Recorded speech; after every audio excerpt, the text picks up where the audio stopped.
Palestine, Part 39. So there are troubles all around. I have shared with you the situation of Gaza. I have shared with you the situation of Lebanon. I have shared with you the situation of Syria. And now let's talk about Egypt. Well, Egypt has a functional border with Gaza Strip, but this is a sealed border, and Egypt has not allowed the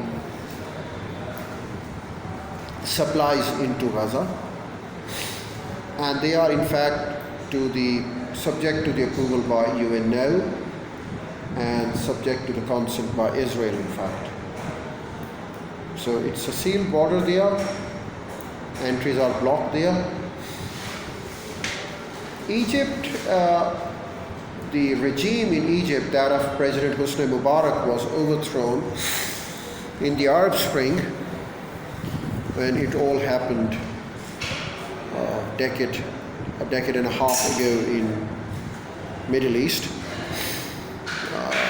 During the Arab Spring, we had discontent in Syria, we had discontent in Egypt, discontent in Tunisia, and discontent in Algiers, and discontent in Libya. Well, the Western media has called it Arab Spring, but what we have seen, this has been the American desire, the capitalistic desire, the desire of the Western Bloc to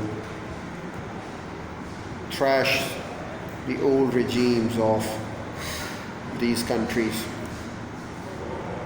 During this period, PLO was also overthrown and it was taken over by Hamas. Yasser Arafat died, and of course it was the natural death of Yasser Arafat.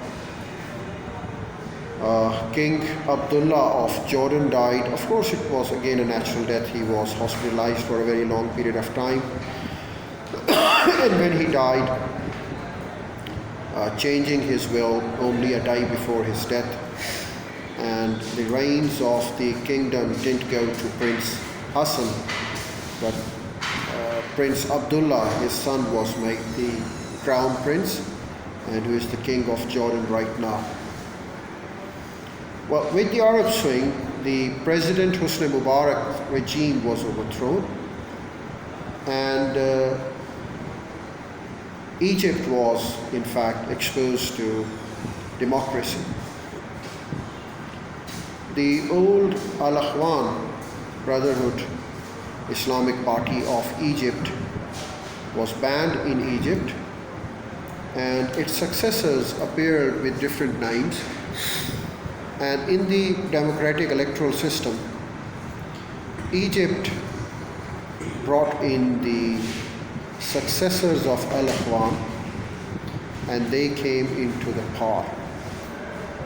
There had been some democratic tussles one after another,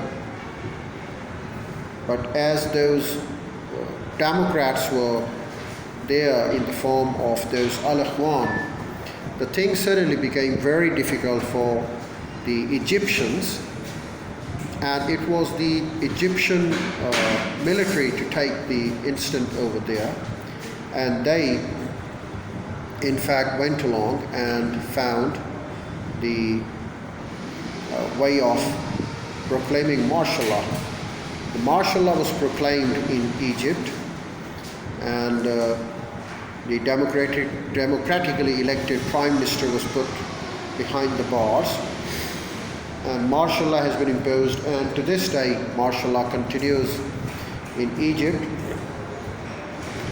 And the Egyptian government has been in terms with the Western Bloc, as they have always been in terms with the Western Bloc, and that's what they have been doing for a very long period of time.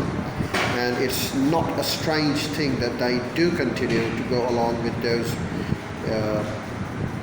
Western claims and for the benefits of those Western communities. And they continue this to even this day as the story goes along.